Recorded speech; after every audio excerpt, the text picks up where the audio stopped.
Hallelujah. Patuloy pa kayo punuin. Pagpapawi sa iyong Espiritu. Hallelujah. Pagpatuloy pa kayo magbago. Hallelujah. Sa iyong kapurihan.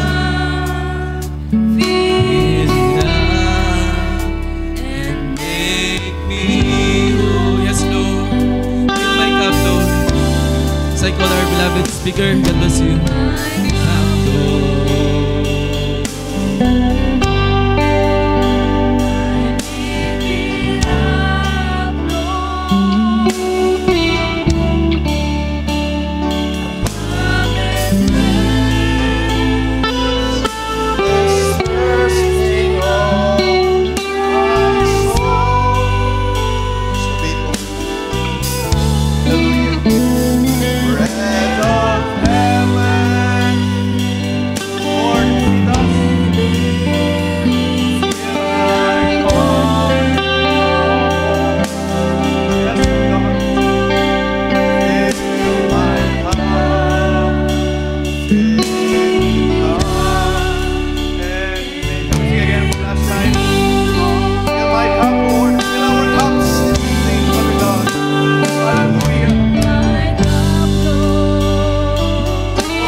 Of God, kaya ang ating desire is to be filled with His goodness, with His Spirit.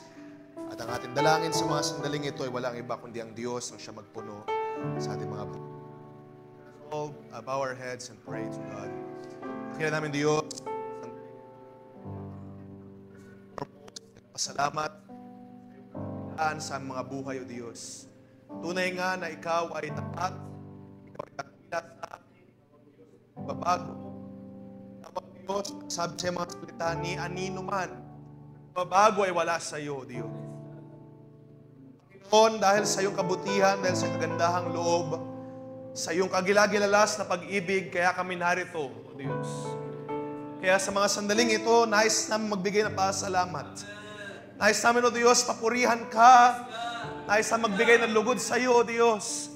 Nais namin, ikaw lamang siyang mawalhati. Ikaw ang mapurihan sapagkat, O Diyos, napakarami mong ginawa sa aming mga buhay. Na kung bibilangin, hindi kami karapat-dapat, pero maraming salamat, ginawa mo kaming karapat-dapat. Maraming salamat, O Diyos, Ikaw ang pumili, Ikaw ang nahabag sa aming mga buhay. Sabi sa iyong mga salita, Ikaw ang unang umibig sa amin. Kaya, O Diyos, hallelujah, dahil sa pag-ibig na yan na pinagkaloob mo sa mga buhay, bayaan mo, Diyos, na may express namin ang pag-ibig na ito, na sa iyo din naman ang galing. May express namin ang pag-ibig namin sa iyo, Diyos, at sa iyong mga salita sa gabing ito. Panginoon namin, Diyos, tunay nga na wala kami bang inaasahan kundi Ikaw lamang sa gabing ito. Wala kami bang expectation, Lord, kundi ang iyong salita, ang iyong kalooban, ang iyong plano. Bayan, O Diyos, kami ay pumunta lamang sa iyong presensya, katulad ng aming mga napakinggan sa nakaraang joint fellowship, katulad ng sabi ng iyong mga salita, O Diyos, kung wala ang iyong presensya, ay bayaan, Lord, huwag kami pumaroon sa lugar na kung saan wala ang iyong presensya. Pero Lord, nagpasalamat kami na ang iyong presensya ay nasa aming kalagitnaan. Kaya kami, O Diyos, ay nandito nagkakatipon-tipon. Sapagkat ang sabi sa iyong mga salita, hindi kami mabubuhay sa tinapay lamang. Pagkus, O Diyos, ang aming buhay, ang aming pangailangan, lalong higit sa mga spiritual, ay ang bawat salita na lumalabas sa iyo, O Diyos. Maraming salamat, O Diyos, sa pagkakataong ito, sa gabing ito na Ikaw ang nagbigay, nag-iingat sa amin papunta dito. Ikaw ang nagpalakas sa amin. Sa kabila man ng napakaraming mga sirkumstansya na kinakaharap ng bawat isa, O Diyos, nagpasalamat kami na binigyan mo kami ng lakas, binigyan mo kami ng, O Diyos, ng kalakasan upang kami ay makaparito, na may pagtatagumpay.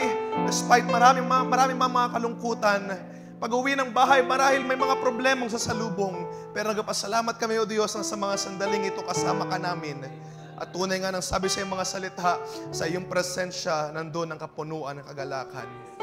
Maraming salamat sa gabing ito. Ang aking dalangin, O Diyos, pangunahan mo kami sa iyong salita. Lord, itago mo po ako sa iyong likuran, wala po akong magagawa. Ikaw lang, O Diyos, ang may magagawa sa aming kalagitnaan. Pangunahan mo kami, O Diyos, from the start to the end ng iyong mga pangusap. At ikaw lamang, O Diyos, ang siyang makita sa aming kalagitnaan. At bayaan ang dakong ito'y mapuno ng pagupuri, mapuno ng pagpapasalamat, mapuno ng mga Kristiyano na nagme-meditate sa iyong mga salita. Na katulad ng tagpo, bago mo ibuhos, O Diyos, ang paggawa ng Espiritu Santo sa panahon ng Acts. Bayaan, Lord, kami magkakatipon-tipon in one spirit, in one mind, in one accord, praising, giving thanksgiving, meditating your word. Lord, may it be so sa aming panahon. Masumpungan mo kami, hallelujah, pleasing in your sight. Isang mabangong samyo, Diyos, sa aming pagparito, ang aming pakikinig ng iyong salita, ang pagsamba at papuri. At bayaan sa aming kalagitnaan, ikaw ang Diyos ang siyang bumaba. Maluwalhati ka, madakila ka, O Diyos, at lahat ng bagay na ito ay may saulit lamang sa iyo. Sa tangi at banal na pangalan ng aming Panginoong Kristo Jesus. Amen and amen.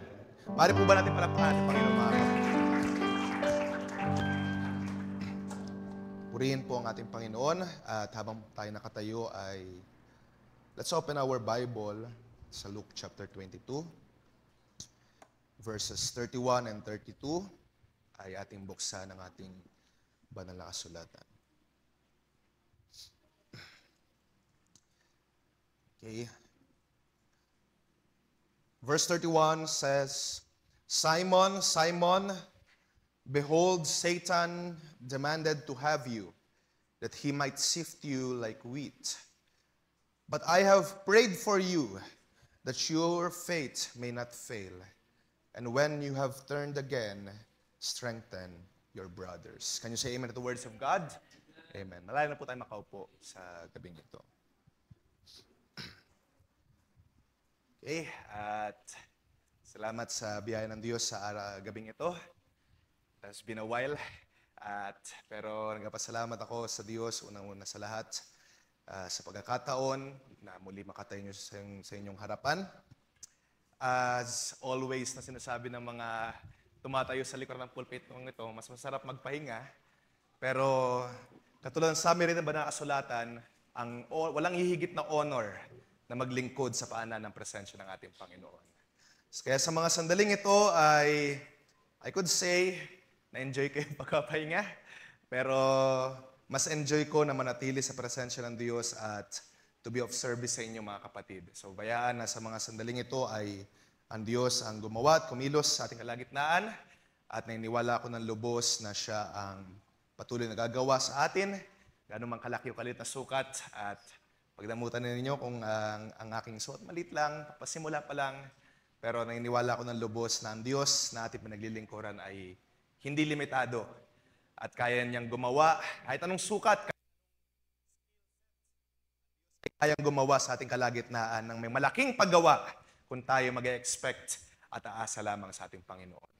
So again, isang magandang gabi sa bawat isa. At I would like to take the opportunity din na magpasalamat sa Diyos sa gabing ito bago tayo mag-proceed sa ating pag-uusapan. Personally, ay nagpasalamat din ako sa Diyos marahil lang ilan sa inyo ay hindi largely aware sa personal ko ring struggle, lalo na sa aking physical health. At may mga this past few months, few days, ay personally nag-struggle din ako sa aking physical health. At may mga findings na sabihin na natin hindi kaaya-aya. At kung dahil sa reason na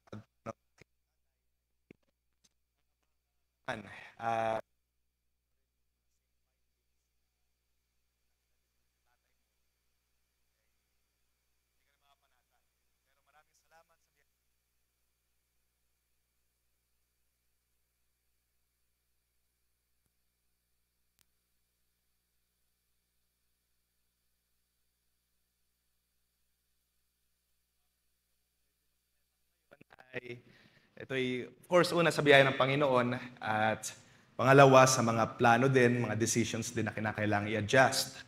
Pero maraming salamat sa biyaya ng Diyos. I have to make a follow-up check-up po nung last 1 week lang bago yung ating joint fellowship. Salamat sa biyaya ng Diyos, yung mga findings na masama, totally ay pinawi na ng ating Panginoon.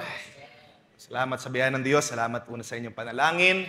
At yung mga findings na para bang, nung sabi ng doktor, katakataka daw na yung findings ko ay para daw pang matanda.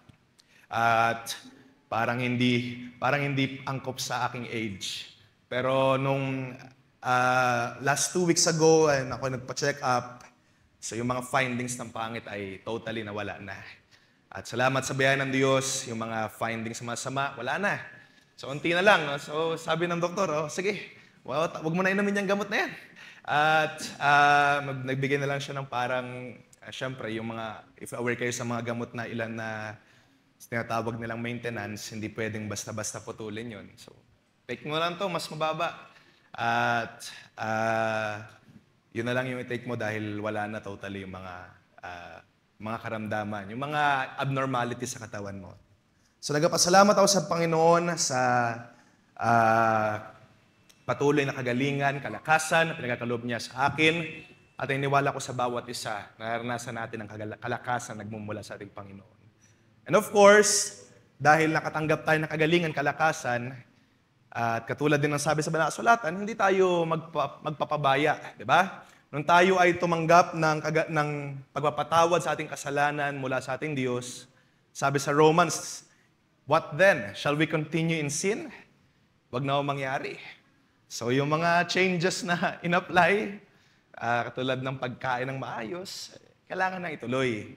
Hindi naman tayo magpapabaya doon. At tulungan tayo ng Diyos sa lahat ng bagay na ito at naniniwala ko ng lubos ay sasama niyo po ako sa inyong panalangin. So magagawa niyo po ba ako sama sa inyong panalangin, mga kapatid, sa patuloy na kalakasan? Okay, so salamat sa biyaya ng Panginoon at medyo summarize na lang yan ang testimony. At kung kasama ko kayo dun sa pinaka-journey, dahil yung pag-struggle sa mga ganong mga bad news na patungkol sa kalusugan ay talagang mahirap. At personally ay nakaranas din ako ng matinding pag-aalala dahil nga, diba, dahil nga dun sa aking tatay, pag-aalala, worries, anxiety. At hindi lang sa akin, even yung aking buong family ay nakaranas ng ganong pag-aalala. Pero maraming salamat sa Diyos na nagpapalakas. Maraming salamat sa Diyos na siyang, katulad ng mga pangaral last time, na siyang cornerstone natin, isang batong matibay, na siyang ating kinatatayuan sa panahon ng ating pag-aalala. Kung tayo ay parang nag-shake, maraming salamat na nakatayo tayo sa bato. Hindi tayo totally magigiba. Kaaway. So purihin ang ating Panginoon at right now in this evening ay ako'y nagagalak na lubos na may kalakasan, na may paglingkod sa inyo ang aking kalakasan, aking buhay para sa gawain ng ating Panginoon. Kaya po sa gabing ito ay pagdamutan ninyo po na makapagbahagi ng unting na ilang mga bagay sa gabing ito. At nais kong puntahan natin ang isang kaisipan na patungkol dito sa ating binasa sa Luke chapter 22, verse 31 at verse 32. Kung familiar kayo sa tagpong ito at alam nyo yung chapter ng Luke 22, ito yung pinakamalaking chapter din sa Luke. Isinaysay dito yung storya kung paano si Jesus ay nagkaroon ng matinding struggles, matinding grief, matinding suffering. Diba? Ito yung pag-asaysay kung paano si Jesus moments away bago siya ipako sa krus. At alam natin yung storya, marahil napanood na natin sa mga pelikula, nabasa na natin ng maraming beses, at hindi lamang sa Luke yung account, di ba? Merong account sa Matthew, merong account sa John, sa Mark. Maraming beses na account, nabasa natin ang paano ang senaryo nung si Jesus Christ ay dadalhin na sa krus ng Calvary. At dito sa tagpong ito, specifically sa ating binasa sa 31-32, ito yung panahon na tinatawag nating The Last Supper, kung saan sila ay nag-communion, naghati-hati, naghati-hati ng tinapay, nagpira-piras ng tinapay. Yung wine ay binahagi ng ating Panginoon at doon inilatag ng ating Panginoong Kristo Jesus yung pagtuturo sa communion. Na ang sabi niya doon, gawin niya ito sa pag-aalala sa akin. So tinuro niya ito sa mga alagad at hanggang sa ating panahon ngayon ay relevant pa rin, mahalaga pa rin ang ganitong pagtuturo. Ina-apply natin ang communion, ina-apply natin ang mga turo nito ng ating Panginoong Kristo Jesus hanggang sa ating panahon. At merong mga, of course, doon sa communion na yon, hindi lang doon natapos yung event na naganap after communion, hindi sila basta natulog lang. No? Ang nangyari, after ng communion na yon, doon pinahayag ni Jesus Christ na merong magtataksil sa akin. At kilala natin siya dahil nabasa natin yung storya na si Judas. Ba? Merong magtataksil sa akin. So nagtatanong-tanong yung mga disciples ni Jesus, ako ba yun? Sino ba yun? Sino ba yung Panginoon? At doon din sa pagtatalo na yon, dahil nga parang nagpapahiwatig na si Jesus, nagpapahiwatig siya na siya ay kukunin na, nagkaroon din ng isang pagtatalo na kung saan nag-uusap sila kung sino doon yung pinaka-dakila, pinaka-greatest sa kanila. Imagine ninyo na nandun pa si Jesus, pero parang iniisip na ng mga apostol na ito, okay, sino yung papalit? Sino yung magiging number 2? So nag-uusap-usap sila doon kung sinong pinaka-greatest sa atin. Parang nakaka-offend yun. Nandun pa si Jesus. Pero pinag-uusapan nila, sino yung number 2? Na siyang parang magiging number 1 pag nawala na si Jesus.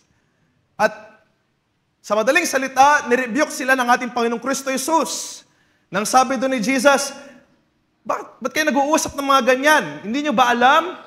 Sabi doon, verse 26, di ba? Verse 26, 27. Hindi nyo ba alam na kung sino yung gusto maging leader, siya yung magsaserve. Kung sino yung, kung gusto nyo maging greatest, kayo yung maging youngest. Sabi pa nga doon, di ba? Kayo yung maging mas bata. Kung gusto nyo maging leader, kayo yung mag-serve. At dahil sabi niya, dahil pumarito ang anak ng tao, pumarito ako, hindi para maging leader ninyo or maging pagpaglingkuran. Kundi pumarito ako, sabi sa verse 27, as the one who serves. Okay? At after nung senaryo na yon, after nung storyang yon, kinausap niya sandali si Pedro. At dito yung ating binasa sa verse 31. No? Kinausap niya si Pedro. Pedro, halika nga dito. Sabi ni Jesus, Simon, Satan demanded to have you, that he might sift you like wheat. Sabi sa verse 31. But I have prayed for you that your faith may not fail. And when, sabi dito sa ESV, no? And when you have turned again, or sa inyong mga translation, perhaps sa King James Version, I think yung ginamit na word dyan is, when you are converted, strengthen your brethren. So gusto ko pag-usapan natin sa gabing ito, simple title lang. When you are converted, strengthen your brethren. So napag-usapan namin ito sa mga kabataan, pero gusto ko rin ibahagi sa inyo ang kaisipang ito at naniniwala ko ng lubos na merong mga bagay na nais ipakita ang Diyos. So unting encouragement na ito ay naniniwala ko na merong salita ang Diyos na nais na ipahayag sa gabing ito. When you are converted, strengthen your brethren. Maraming beses natin ito napakinggan, maraming beses natin ito napag-usapan, at ito pa rin ay applicable, relevant, mahalaga pa rin sa ating panahon. Na kapag ikaw ay na-turn ang iyong kalooban, ikaw ay na-convert, ikaw ay umayos ang iyong spiritual life. When you are converted, merong goal, merong teaching na pinapahayag ang ating Panginoong Kristo Jesus. Ikaw ay magagamit para maging kalakasan ng iyong mga kapatid. So dito sa storyang ito, familiar tayo.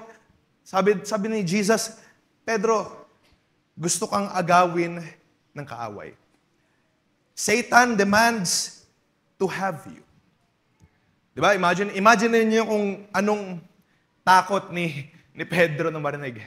Pedro, gusto kong agawin ni Satanas. At kung ikaw tayo makarinig ng ganon, sabihin natin, wag Lord, huwag mong hayaan na ako'y agawin ni Satanas. Satan demands to have you, sabi ni Jesus, upang ikaw ay ma-sift, that He might sift you like wheat. So sabi ni Jesus kay Pedro, gusto kong kunin sa akin ng kaaway. At anong purpose niya? That He might sift you like wheat. So puntahan natin ang ibig sabihin nito, no? Pero before that, kilala natin si Pedro. Si Pedro ay very bibo sa mga disciples si Jesus. Siya yung pala sagot, siya yung pala frontline lagi.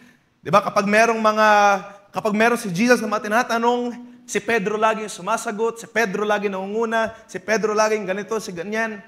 Siya yung pinaka vocal sa mga disciples. Kaya yung pagiging vocal na yun, yung pagiging mabilis niya magsalita, at times ay nagamit ng kaaway. Diba? Hindi all the time ay pinupuri siya ni Jesus. May one account na sinabi doon, dahil diba, tinanong ni Jesus, sino sa tingin ninyo ako? At si Pedro nakasagot ng tama, ikaw ang anak ng Diyos. Sabi ni Jesus, Pedro, ang naghahayag sa'yo nito ay hindi laman at dugo, kundi ang Diyos na sa langit ang naghahayag sa'yo nito. Kaya sabi ni Jesus, pagbibigyan kita ngayon ng keys to the heaven. Keys to the gate. At sabi, syempre natuwa si Pedro, wow, ayos. Pero after a while, ilang verses lang yung pagitan, nung si Jesus naman ay naghayag ng prophecy na mangyayari sa kanyang buhay, nagsasabing, kinakailangan ako'y mamatay, at on the third day, ako'y babangon muli. At si Pedro, dahil siguro nandun pa yung kanyang eagerness, yung kanyang, dahil napuri siya, masaya siya, ang kanyang puso, sinagot niya si Jesus, if you would read, actually basahin natin sa Matthew chapter 16. Oh. Doon sa tagpong yan, sa verse 21, from that time, Matthew chapter 16, verse 21, from that time on, Jesus began to show His disciples that He must go to Jerusalem and undergo great suffering at the hands of the elders and chief priests and scribes, and be killed, and on the third day be raised. And Peter took Him aside. Okay, pansinin niyo yung mga words na gamit dito, no? And Peter took Him aside and began to rebuke Him, saying, God forbid, Lord, this must never happen to you. So hindi lamang basta sinabi ni Peter na wag naman. Di ba kapag merong mga nakakarinig tayo ng mga masamang pangyayari, minsan ng tao magsasabi, wag naman mangyari, wag naman ganon. Pero ang senaryo dito mga kapatid, nung si Jesus na naghahayag, ito yung hula, kinakailangan ko mamatay, and on the third day be raised. He rebuked him. So hindi to, di ba, kung familiar tayo sa definition ng rebuke, hindi to parang pasimple lang. Hindi to simpleng concern, pagpapakita lang ng concern. So marahil si Peter nagtaas ng boses, or si Peter ay nagsalita ng mabigat. Huwag mangyari ito. Huwag na mangyari sa ito. God forbid, Lord, this must never happen to you. Pero hindi aware si Peter na ito ang kalooban ng Diyos. Kaya ang sabi ni Jesus sa kanya, get behind me, Satan. You are a stumbling block to me. So with strong feelings, with strong emotions, si Peter, nirebuke niya si Jesus. Dahil ayaw niya na mangyari yun sa kanyang master, sa kanyang Lord. Pero that is not what God has planned. Ang plano ng Diyos ay mangyari ito na on the third, he must die, Jesus must die, so that in the third day, He will be raised up. At Hindi yun naunawa ni Pedro. So, dahil sa event na yun, natawag tuloy siyang Satanas. Get thee behind me, Satan. May mga ilan nagsasabi, nagulat daw si Jesus eh. After ma-rebuke, nagulat daw. Natawag tuloy Diablo si Pedro. Pero I do not think so, nagulat lang si Jesus. Merong pinapakita dito na ang kaaway ay gumawa. Ang kaaway ay nakapasok. Dahil sa feelings ni Pedro, his love towards Jesus, hindi niya nakita ang greatest plan na inanda ng Diyos para kay Jesus. Hindi niya nakita yung great plan na even si Jesus, aware siya na ito dapat ang mangyari para tayong lahat ay maligtas. So, si Pedro ay kilala natin siya na ganon. Minsan napupuri siya dahil mabilis sumagot, minsan hindi. Minsan yung sagot niya ay okay, minsan sablay. At kaya most of the time, mabasa natin sa Bible, siya yung minsan pinupuri ni Jesus, or madalas, siya yung nasasaway, napapalalahanan, napapagalitan. Natawag pang Satan. So si Peter, alam natin yung buhay niya dito sa book, marami siyang share ng failures, ng pagkakamali. At going back doon sa mga verses natin binasa sa Luke chapter 22, alam natin na moments after ng pag-uusap na ito, alam natin kung anong gagawin ni Pedro. Diba? I-deny niya si Jesus. Actually, hinula ni Jesus mismo, verse 33, di ba? Sabi ni Pedro, Lord, kasama mo ako. I am ready to go with you. In prison man, kamatayan man, I am ready. Pero sabi ni Jesus, tatlong beses mo ako i-deny. Pag tumilawak yung manok, o bago tumilawak yung manok, 3 beses mo ako i-deny. At yun yung nangyari, di ba? We are aware of that na nung si Jesus ay dakpin na ng mga Romans, dadalhin na para basahan ng kanyang hatol, Peter denied Jesus 3 times. At tumilawak yung manok. So hindi pa aware si Pedro noon. Talagang gustong-gusto lang niya i-protect. Pero looking back, alam ni Jesus na ito mangyayari. So si Pedro ay maraming matawag natin mga failures. Even kahit na hindi pa nangyayari, alam na ng Diyos. Alam na ng Diyos. Jesus knows na itong mga failures na ito, itong pag-deny na ito ay mangyayari up ahead. At kuminsan, di ba parang tayo din yon. May mga failures, may mga pagkakamali na nagagawa. Minsan, bibo tayo sumagot, minsan hindi. At may mga pagkakamali tayo nagagawa, may mga kahinaan. At lahat ng ating mga pagkakamali sa hinaharap pa, alam ng Diyos. Diba? Alam ng Diyos kung anong mga offenses, faults, mga mistakes, mga shortcomings, mga lapses na ginawa at gagawin pa lang natin. Perhaps alam ng Diyos na itong isang problemang ito ay darating sa iyong buhay at yung magiging decision mo doon ay hindi according sa pananampalataya. Diba?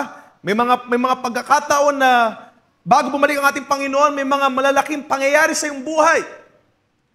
At hindi ka pa aware ngayon. Dahil ngayon parang okay ka, maayos ka. Meron ako napakinggang salita ng Diyos. Okay ako. Pero kapag dating ng hinaharap ko, minsan, magugulat lang tayo, nakikita natin ating mga sarili, sobrang nanghina, sobrang na-drain, sobrang nalayo. At hindi natin alam yon, pero ang Diyos ay alam niya yun. Diba? Alam na ng Diyos kung anong mga failures na gagawin pa natin sa hinaharap. Alam na ng Diyos kung minsan kung gaano tayo ngayon kabibo, Lord, pupurihin ka namin, papasalamat kami, Lord, binabless ako sa fellowship, pero siguro kung i-dramatize sa ating kaisipan ng Diyos, no? Hindi mo alam, after 1 week, may gantong problema na mangyayari. At yung mga napakinggan mo sa fellowship, parang nakalimutan mo na dahil sa gantong kabigat na problema. Diba? At kung isipin natin, oo nga. At at mangyayari yung isang malaking problema. So yung sinasabi natin na, of course, we are blessed sa Nakarang Fellowship. Sino na blessed dito sa Nakarang Fellowship? Di ba? We are blessed, we are glad sa mga salita ng Diyos. At hindi natin alam, di ba? Hindi tayo aware na perhaps may mga mangyayari sa inaharap na yung mga napakinggan nating salita na yun ay makakalimutan natin. Di ba katulad din tayo ni Pedro? Parang ganun din ba? Pagkukulang, pagkakamali, kahinaan. And up ahead, meron pa tayong magagawa. Up until balutan tayo ng complete perfection ng ating Panginoong Kristo Jesus. Pero until then, dahil nasa lamang pa tayo, magkakamali, magkukulang. We are not strong enough. Sometimes darating panahon na we are not mature enough to decide on things. We are not wise enough. We are not strong to decide according to the faith na ating natanggap. Dahil lahat tayo ay merong mga limitasyon. And God knows that. Alam ng Diyos na meron kang limitasyon. Alam ng Diyos na lahat tayo, even si Pedro, tayong lahat, ay merong mga limitations. Pero napakaganda ng mga talata na ating binasa. Na sabi doon, kahit alam ng Diyos na ating mga limitations, sabi doon ng Jesus, but I have prayed for you. I have prayed for you. So that your faith may not fail. Alam niyo ba mga kapatid, kung babalik tayo sa ating verse na binabasa, no? Sabi doon ng Diyos, sabi doon natin Panginoong Kristo, so Simon, behold, Satan demanded to have you, that he might sift you like wheat.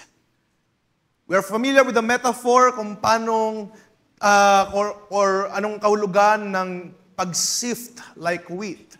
Diba? Kapag marami visualize ninyo yung pag-alis ng mga chaff doon sa wheat, kinakailangan siyang ihagis, kinakailangan itaas para yung mga ipa or yung mga chaff ay mahiwalay doon sa wheat. Okay? Dahil yung mga chaff ay hahanginin lang yun eh. Wala silang laman. Yung mga wheat, pagka hinagis yun, babagsak. Dire-diretso lang. At yung metaphor na ito ay, kung babasahin natin sa mga dictionary, ang pinaka-meaning nung metaphor na ito, it could also be expressed as to shake someone apart or to break a person down. At makikita natin dito what the goal of the enemy is. Ang goal ng kaaway is that tayo ay i-sift like wheat. Tayo ay i-shake violently. Okay, yun yung isang definition. To violently shake.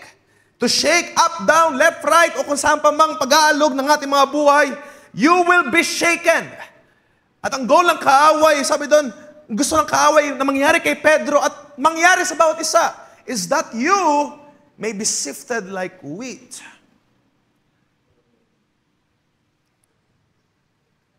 At tayong lahat ay masishaken, masisifted like wheat.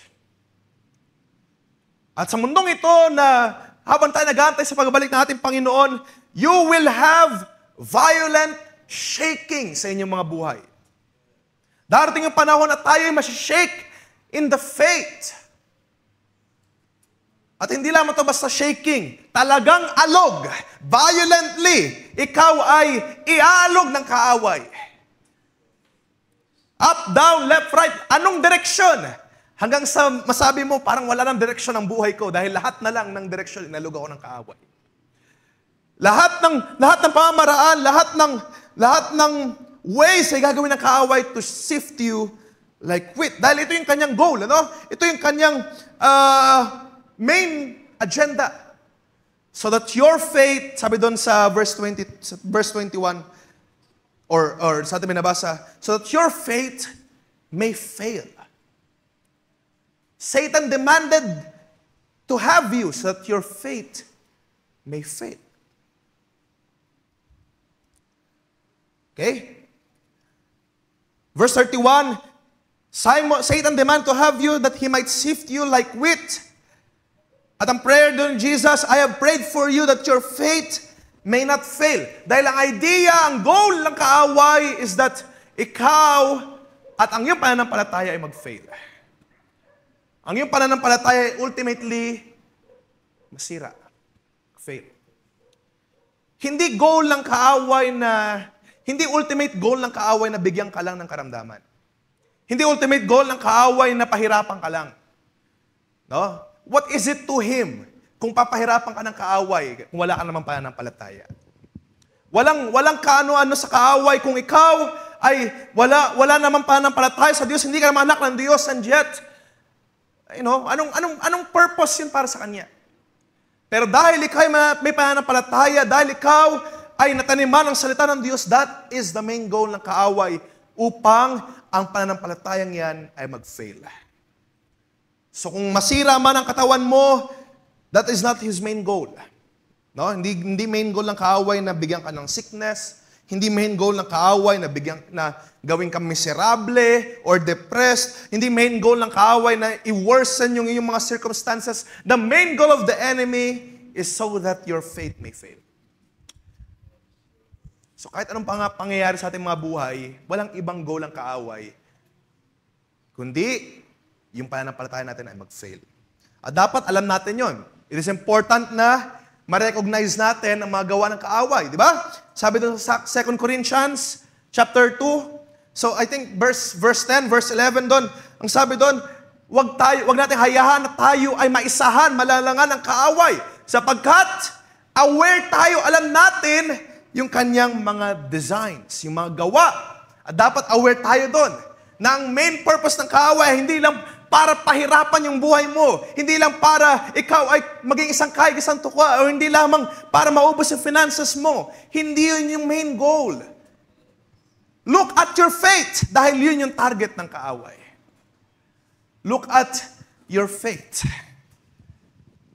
Kahit na maging zero lahat ng bank account mo, kahit na ang iyong kalusugan ay manghina, ma-deteriorate, as long as your faith is still standing, we could say as well na hindi ka natanda ng kaaway dahil yung pananampalataya mo ay nandyan. Okay? Katulad ng storya ni Job, di ba? Siya ay wala na. Wala na siyang pagmamayari. Lahat ay wala na sa kanya. And yet, bakit ito nangyari kay Job? Bakit nangyari lahat ng mga bagay na ito? It's because he has a faith in God. Hindi naman talaga main purpose ng kaaway ay pahirapan lang si Job. Wala yung benefit sa kanya. Ang benefit na makukuha ng kaaway if a believer's faith fails. A believer's faith fails. At magsimula siya mag-question. Magsimula siya maging complacent. Magsimula siyang deteriorate sa pananampalataya. Malayo sa presensya ng ating Panginoong Kristo Jesus. Yun yung target ng kaaway. At maaari siyang gumamit ng kahit anong devices. Kahit anong pamamaraan ng pag-aalog. Kahit nga wala kang storya, bibigyan ka ng storya ng kaaway para maalog ka lang. Diba? Gagawa ng paraan ng kaaway to shake you. Pero wag ka mag-alala. Sabi doon sa banal na kasulatan, I have prayed for you. Sabi ni Jesus. I have prayed for you. So that your faith may not fail.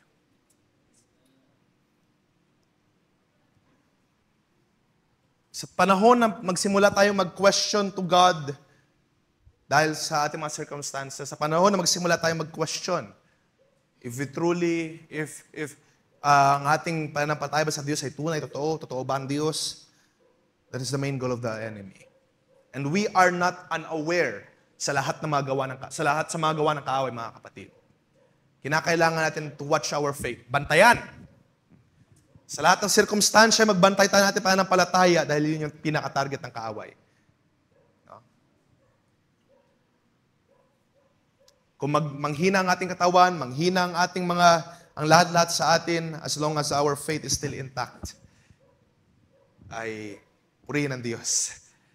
At ito'y dahil sa ating Panginoong Kristo Jesus na nagsabing, I have prayed for you, so that your faith may not fail. Salamat sa Diyos. Alam nyo ba, going back, actually nakita ko yung parang parallel na storya na binabahagi dito. No?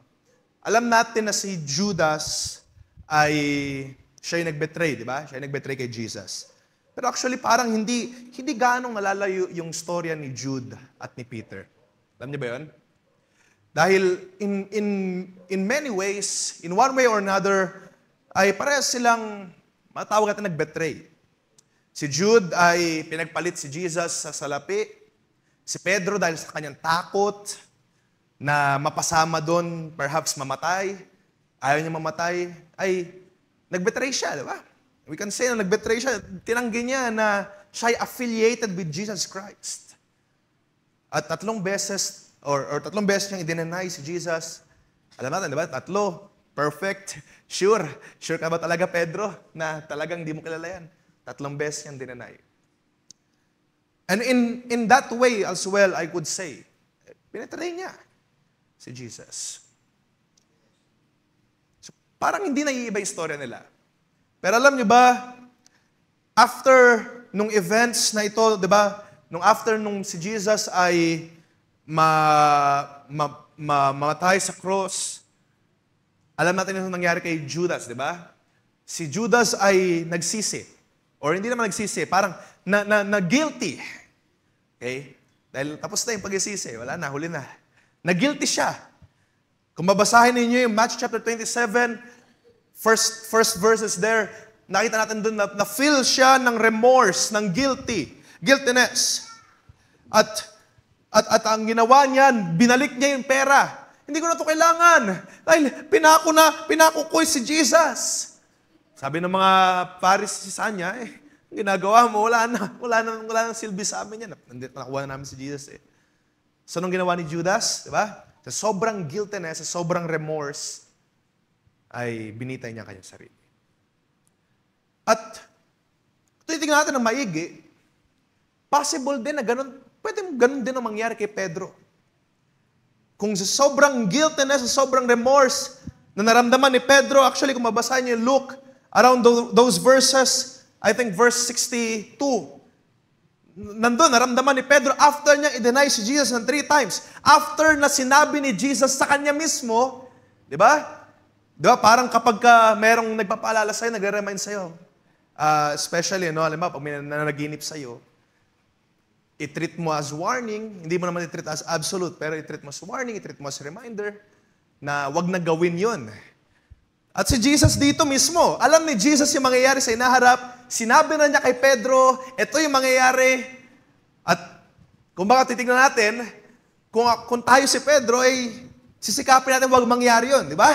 Wag mangyari yun. Pero nangyari. At after nung i-deny ni Pedro si Jesus 3 times, siya ay napuno din ng remorse, ng guiltiness. At sabi doon, after yun ang mangyari, nung tumilaok yung manok, umalis siya, he cried bitterly. Dahil sa pangyayaring yun. And we could see as well, kung mahinahin natin si Pedro, ay baka ganun din gawin niya. Diba? Hindi ako worthy, hindi ako karapat, dapat, hindi ako deserve. Bakit ko ginawa yun? Bakit ko hinayaan? Ganito pa naman sinasabi ko. At mag-dwell na siya doon sa kalungkutan na yun at pwede niya rin kitingilin yung kanyang buhay. At yun ay relevant din even sa ating panahon, di ba? Yung mga ganun na kalagayan na nagdadwell so much sa mga kalungkutan, sa mga kalumbayan. At to the point, ang only way escape lang ay iniisip nila ang death. Pero alam niyo ba ang kaibahan ni Judas at ni Peter? Si Judas wala narinig na salita. Pero si Pedro, merong comfort na binigay si Jesus sa kanya. Peter, I have prayed for you so that your faith may not fail. Kung nag-fail yon at that time, na si Pedro ay sobrang lugmok na lugmok, syempre naman, yung master mo, yung kinikilala mong Diyos. At aware siya, alam niya, meron siya revelation na yun ang Diyos na sa kasama nila. Ikaw ay nag-deny sa Kanya. Not only once, but 3 times. At yung guilt na yun ay perhaps pwedeng kumain sa Kanya. Yung kalungkutan na yun ay pwedeng lumamon sa Kanya. Pero maraming salamat na lamang sa Panginoong Kristo Jesus na nagsabi, I have prayed for you so that your faith may not fail. At na kahit gano'n ang nangyari, His faith failed not. At alam natin ang nangyari, di ba? After that very moment. Perhaps nawala siya sa eksena.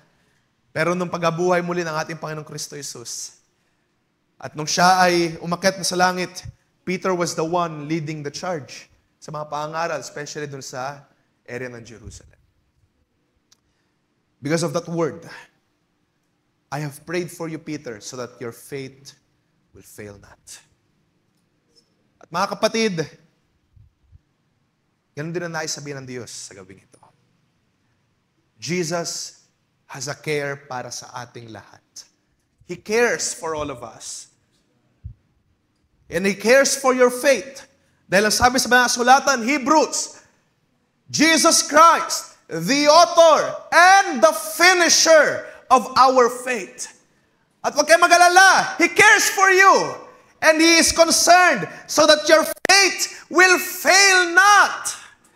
Hindi hayaan ng ating Panginoong Kristo Jesus na ang inyong pananampalataya ay totally masira. Maraming pwedeng kumain sa atin sa mundong ito. Sa sobrang kalungkutan, sobrang pagdadalamhati sa mga na mahal sa buhay, sa sobrang health concerns, anxieties, worries, away sa pamilya, maraming pwedeng kumain sa atin at lumamon sa ating pananampalataya. Pero mga kapatid, Jesus Christ cares for you. Huwag ka mag-alala, He makes sure that your faith will not fail. He will make it sure that your faith will not fail. Relevant yan sa ating panahon ngayon. Maraming pwedeng kumain sa'yo sa mundong ito ng matinding kalungkutan, kabiguan. Pero bakit tayo nakakatayo pa rin ngayon dito? It's because Jesus Christ is making sure that your faith does not fail. He is making sure of it.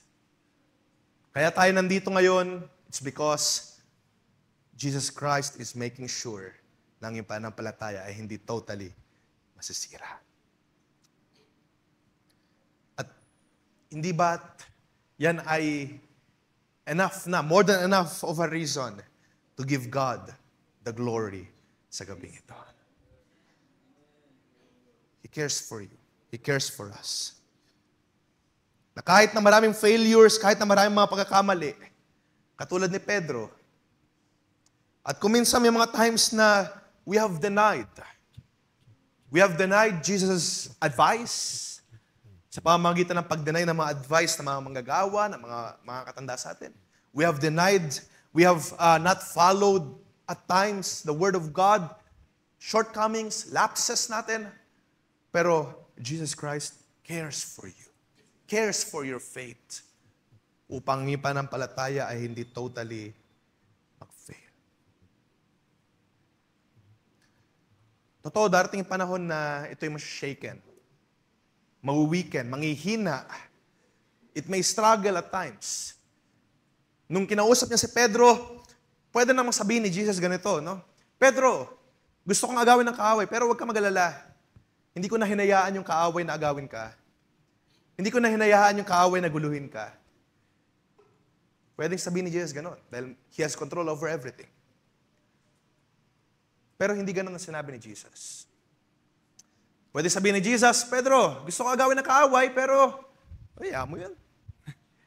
Wala naman siyang magagawa. Wala naman siyang gagawin sa'yo.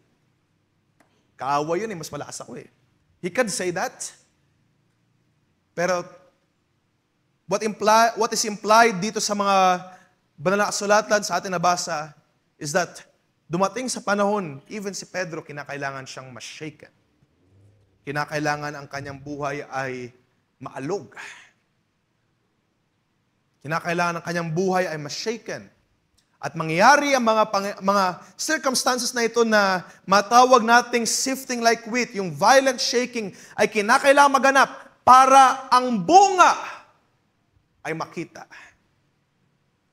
Para ang resulta ng pananampalataya ay makita sa kanyang buhay. At kung ma-shaken man, kung dumating man yung panahon na struggles, hindi man madali. Totoo, kapag na-shaken tayo, kapag dumating yung matinding problema, yung mga unrecoverable na mga pangyayari sa ating mga buhay, hindi yun madali. Hindi madali na sumaya. Diba? Kahit sabihin ng awit, maging masaya tayo. Kapag may problema ka, ang hirap sumaya kapag hindi ka masaya. Totoo yun. Diba? We say na sa presensya ng Diyos nandun ang fullness of joy dahil yung kalungkutan natin, yung void ng kalungkutan, pinupunan ng Diyos ng kagalakan, ng kalakasan. At hindi tayo nagkukunwari, di ba? Kapag hindi tayo masaya, nagtatanong tayo ng mga MC, di ba? Pag nagtatanong tayo ng mga preachers, sinong masaya? Well, yung iba, hindi makasagot eh. Why? Dahil dumating talaga yung panahon na matitinding mga kalungkutan. Matitinding shaking, matitinding mga problema. Pero, what will come out of it ay yun ka. Kung ikaw kapag dumating yung problema ay lumabas doon sa problema na pinatibay, pinalakas, nanatili sa salita ng Diyos, then it is true na merong salita ng Diyos na nasa iyong puso. If not, then ikaw ay masusumpungan outside na the presence of God. Darating ang panahon ng weakness, ng struggles. It may be a little shaky or a bit sobrang shaky ng ating pananampalataya. Pero huwag kang magalala, it will not fail. Dahil ang ating Panginoong Kristo Jesus, He will make sure that it will not fail. Now, after dito ng pangungusap ni Jesus Christ kay Pedro, sabi niya, I have prayed for you that your faith may not fail. And when you have turned again, strengthen your brothers. Gusto kong pansin nyo na maigi yung mga words na yan. Ano?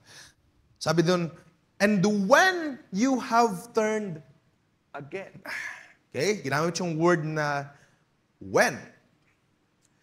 Hindi sinabi doon na hindi ginamit dito yung salitang if. That is to say na para bang I have prayed for you that your faith may not fail, and if, kasi ang pinapahiwatig ng if is that para bang hindi sure kung sakali na ma-convert ka muli, umokay ka, ay palakasin mo yung brethren mo. But here it's very interesting na ginamit yung salitang when. Ginamit yung salitang when. Kung sa Tagalog, actually, if I'm not mistaken, ginamit yung sa Tagalog na kung, di ba? Pero actually, it's more correct na sabihin na, or mas tama na sabihin na kapag. Kapag ikaw ay ma-convert muli.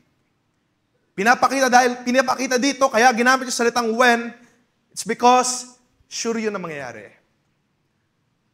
Pedro, ma-shaken ka, guguluhin ka ng kaaway, pero I have prayed for you. At kapag okay ka na, ibig sabihin nun, merong katiyakan na matapos yung pag-shake at ikaw ay magiging okay. Ikaw ay makakonvert. Ikaw ay maayos ang iyong buhay. Hindi uncertain. Hindi yan kung sakali, kung okay ka na. No? Hindi ganon. Mga kapatid, yung ating mga pag-shake ng kaaway, hindi yan kung. If you will be fine. Hindi yan ganon, hindi yan uncertain. Lahat ng yan ay matapos. Lahat na may pasimula, tatapusin ng Diyos. So, darating yung panahon na lahat ng bagay na yan ay matapos. Even yung mga problema na daladala mo, even yung mga panahon na ikay nalalamig, nangihina, it will end. It will end. At kapag natapos na yan, Kapag ikaw ay na-convert, kapag ikaw ay nagpanumbalik muli, gagamitin ka ng Diyos to strengthen your brethren.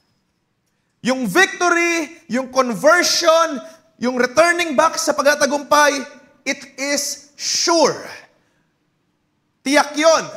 Matapos yung mga panghihina, panlalamig, mga pagkakataon na ikaw ay nalulumbay, mga pagkakataon na tila ba ikaw na shaken, it will end.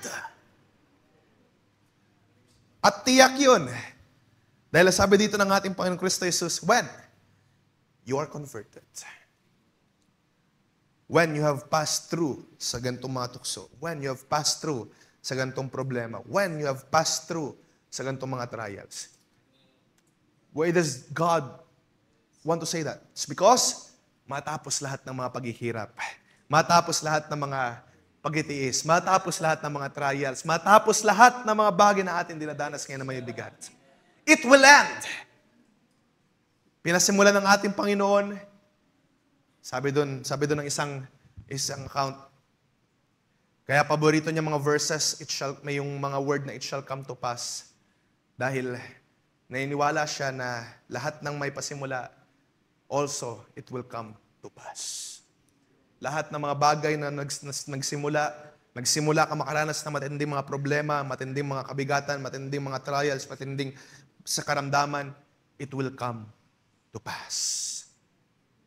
Ibig sabihin nun, darating yun, totoo, guguluhin ka, pero it will come, hindi para magstay, kundi it will come to pass. Para lumipas, umalis. So matapos ang laban, if you have trials in this world, sometimes may mga pagkadapa, pagkahina, sometimes may pag-shake na katulad ni Pedro, at marami mang gumulo sa atin ng mga trials sa mundong ito, you are sifted like wheat. Do not fear. Huwag tayong matakot, huwag tayong mag-alinlangan. Dahil pagdating sa dulo, He has already provided you the victory. Sabi ng ating Panginoon, I will fight for you. The Lord will fight for you. He goes. I think it's Deuteronomy yun. He goes with you to fight for you against your enemies. Sabi pa sa 1 Corinthians 15:57, but thanks be to God who has provided us the victory through our Lord Jesus Christ. He has provided the victory. May pagkatagumpay na. So hindi tayo kinakailangan mag-alala. Hindi natin kinakailangan mag-worry pa. Kung merong mga shaking, kung merong mga matinding problema sa atin, it will come to pass. At pinagkaloob na ng Diyos ang pagkatagumpay para sa iyo.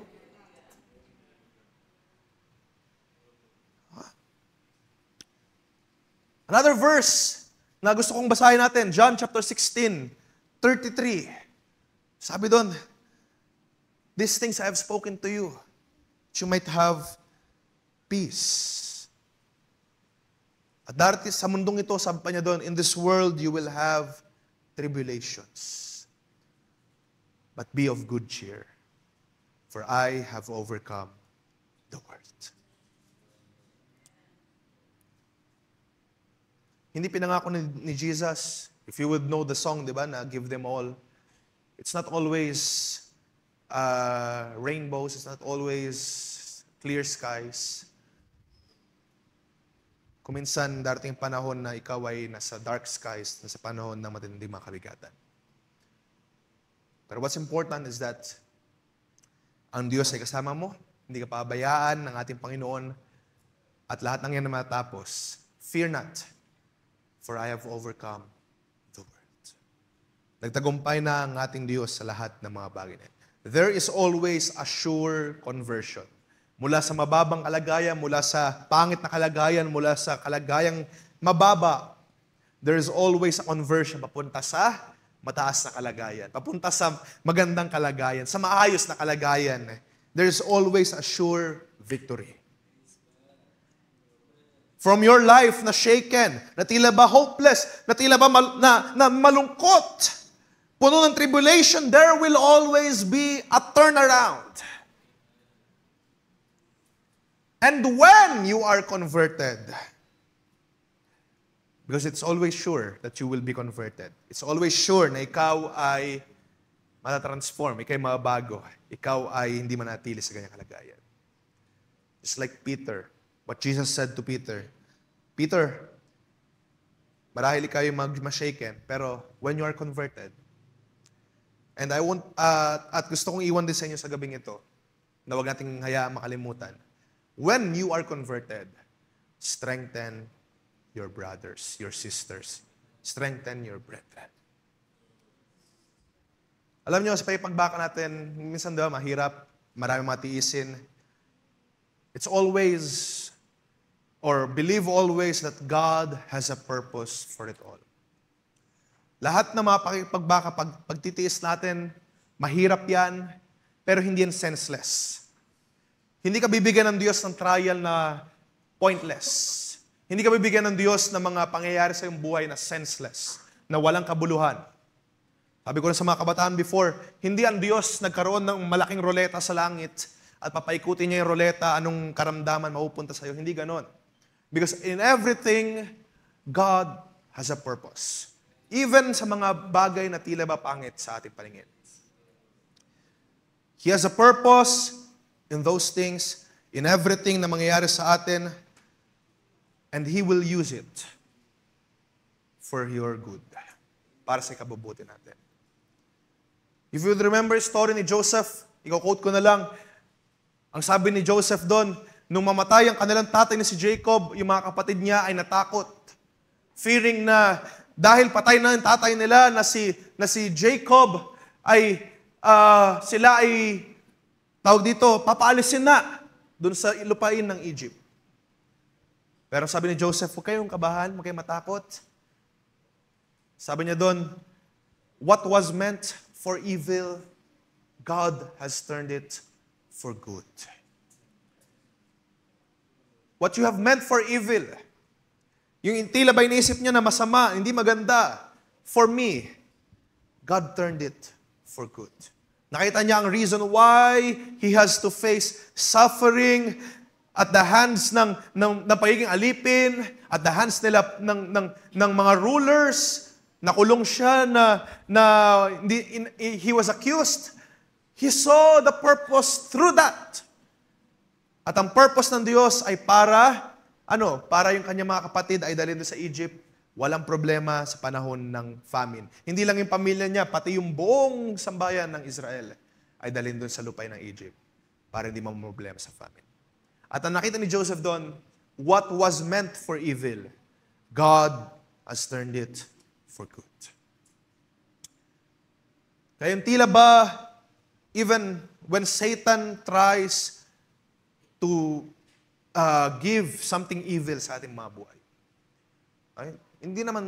it's not good na magkaroon ng kalungkutan. It's not good na magkaroon ng mga lacking, mga kulang sa resources. It's not good na mawalan ng trabaho. It's not good na magkaroon tayo ng health scare. Sobrang shaking ang pwedeng idulot ito sa ating mga buhay. Pero what Satan meant for evil, God will turn it for His glory, for good. Para sa ikabubuti natin. For we know, Romans 8:28, diba? For we know that all things work together for the good of those who love the Lord. Para sa ikabubuti sa kanila ng mga ibig sa ating Panginoon. So sa lahat ng mga bagay na nangyari sa atin, it has a purpose. It has a plan. And God will use you. God will use us. At wala natin kakalimutan, mga kapatid, na ang pagiging Kristiyano natin, totoo na tayo ay ililigtas individually. Diba? We should strive individually. Mag-strive tayo, mag-prepare tayo natin mga spiritual, individually. Pero hindi lamang tayo maubuhay on our own. Ang pagiging Kristiyano at maraming mga turo sa banal na kasulatan nagsasabi na ganito, hindi lamang tayo laging nag-iisip ng mga bagay na patungkol lamang sa atin. As a matter of fact, maraming mga accounts sa banal na kasulatan nagsasabi na i-express, ipakita natin yung pag-ibig sa Diyos at sa ating mga neighbors, sa bawat isa. So when you are converted, ang commandment ni Jesus, ang nais ni Jesus na mangyari kay Pedro at para sa bawat isa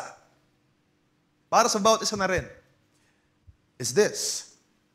So when you are converted, strengthen your brethren. Kuminsan kasi dahil ikaw ay maayos na, okay na, maganda ang buhay mo, marami ng mga storya na ganito, no? Sadly, na nalangin na pagkalooban ng Diyos ng business, na nalangin na pagkalooban ng Diyos ng trabaho, darating yung time na uunlad, na-convert yung kanilang buhay.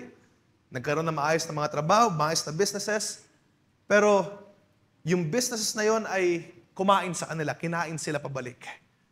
At sila ay nawala sa gawain. It was not used for strengthening. It was not used para makauwi ng kaluluwa. It was not used para bigyan ng kaluguran ng Diyos. At ginamit lamang sa mga personal gain.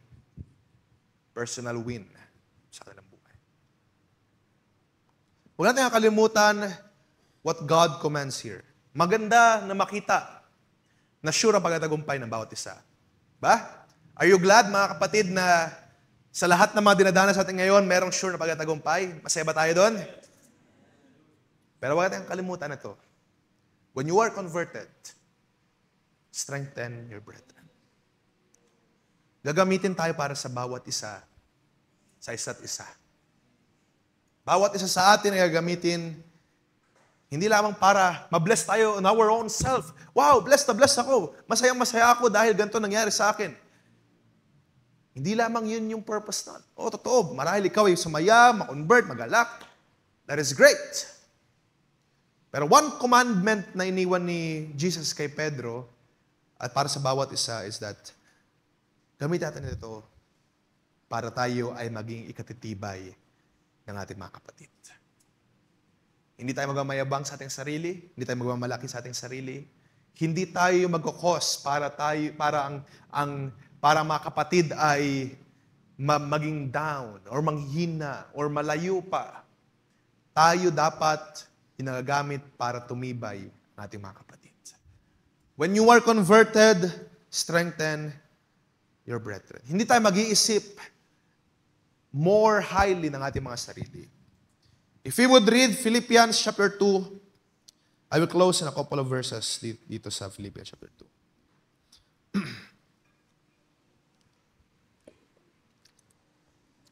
Verse 1 says, "So if there is any encouragement in Christ, any comfort from love, any participation in the Spirit, any affection and sympathy, complete my joy by being of the same mind, having the same love, and being in full accord and of one mind." Ano yung gusto ni Paul? No? Ito yung sabi niya, pasayahin niyo naman ako. Let's have this same mind. Let's have this same love. This one accord and one mind. Ano yun? Sabi sa verse 3, "Do nothing from selfish ambition or conceit, but in humility count others more significant than yourselves." Itatrato natin ang iba na mas mahalaga kaya sa atin. If you would recall, di ba, ang pangaral ng ating beloved elder, Brother Buboy, we need to stay humble. Stay humble and treat others more significant than yourselves. Let's continue reading. Let each of you look not only to his own interests, but also to the interests of others. Have this mind among yourselves, which is yours in Christ Jesus, who, though he was in the form of God, did not count equality with God a thing to be grasped, but emptied himself by taking the form of a servant, being born in the likeness of man. So yung mga bagay, yung pag-turn around natin mga buhay, yung gifts na meron tayo, yung kalakasan na meron tayo sa biyaya ng Diyos. Kapag ikaw ay, di ba, galing sa karamdaman, or galing sa pangihina, or galing sa mga matinding mga trials, at salamat sa biyaya ng Diyos, natapos yun, nawakas yun, lumakas ka, nagtagumpay ka, naging masaya ka. Yung mga bagay na yun ay dapat magamit. At nais ng Diyos na gamitin natin para mag-strengthen ng ating mga kapatid. Alam niyo ba yun? Nais ng Diyos na ikaw, tayong lahat ay maghamit para sa Kanyang kaharian. Marami nang ginawa ang Diyos sa atin. Marami nang ginawa siya sa iyong buhay. At one example lang is that we should give testimony. We should sing songs para ang Diyos ay mapuriya, maluwalhati, and at the same time, ma-encourage ang karamihan to trust God, to put their faith on God. Diba? Nakikita niyo ba mga kapatid? Ito yung nais ng Diyos para sa atin. It's true, masaya na makatanggap tayo ng pag-turn around natin mga buhay. Sumaya tayo, naging prosperous ang ating mga trabaho, naging maganda yung ating kalusugan. It's great! At ang ating mga puso ay nagagalak. Purihin ang Diyos sa bagay na yan. But think of this. And think of this always. Sa paanong pamamaraan ka gagamitin ng Diyos ngayon? O baka naman, dahil okay ka na, maayos ka na, hindi mo na ipapagamit ang buhay mo sa Diyos. Or baka naman, dahil ikaw ay maayos na, you wouldn't care for others anymore. Huwag natin kalimutan what Jesus told Peter. Pedro, kapag ikaw ay umayos ng iyong buhay, this is my commission. Ito yung iwan ko sa inyo. Strengthen your brethren. If you are strengthened, kung ikaw ay pinalakas ng Diyos, sino pinalakas ng Diyos ngayon? Kung ikaw ay pinalakas ng Diyos, then ikaw ay magamit para magbigay ng kalakasan din sa mga mahihina. Magamit ang iyong buhay, ang iyong pautuo, ang ating mga testimonies, magamit yan para magbigay ng kalakasan. Sabi dito, magkaroon tayo ng care sa iba, not just for our own interest, but also for the interests of others. Sa pangailangan ng iba. At magamit yung mga pautuo, yung mga pagtatagumpay na yan, for the glory of God. Magamit yan din para magbigay ng kalakasan. So, kung ikaw'y pinagkalooban ng kalakasan ng Diyos, then, gamitin mo, ibigay mo ang buhay mo sa Diyos. Huwag mo salohin. Huwag mo lang gamitin for your own self, for your own benefit. Dahil pinalakas ako ng Diyos, magdo-double time na ako ng work, mag-aayos ako ng aking mga duties, responsibilities elsewhere. Give your strength to God. Na ikaw ay pinalakas ng Diyos, gamitin mo para sa Diyos. At gamitin mo para sa mga kapatid, sa bawat isa. Use your life para magamit sa gawain to strengthen your brothers and sisters. If you are strengthened, then give strength sa mga mahihina because that is the goal. Yan yung purpose. Yun yung iniwan ng ating Panginoon Kristo Jesus even sa ating lahat. Ito yun yung, di ba, kung maalala ninyo, that describes the law. To love God and to love your neighbor as yourself. We need to be a support, mga kapatid. Tayo yung mga nag-support, yung nag-uplift sa bawat isa, maging source tayo ng encouragement, tayo yung mag-extend ng kamay, ng tulong, magbigay ng advice, ng encouragement, ng payo. Let us be that, mga kapatid. Hindi tayo yung mag-cause ng pagkasira, hindi tayo mag-cause ng paghihiwalay, hindi tayo mag-cause ng pagtataboy, hindi tayo mag-cause ng pag-break, or panlalamig, panghihinan ng sino man. But instead, tayo yung gagamitin dapat ng ating Panginoon para mag-support, magtulungan, mag-alalayan. Kung paano ka pinalakas ng Diyos, kung paano ka nakasumpo ng pag-ibig ng Diyos, ikaw din ay magpakita ng pag-ibig sa bawat isa.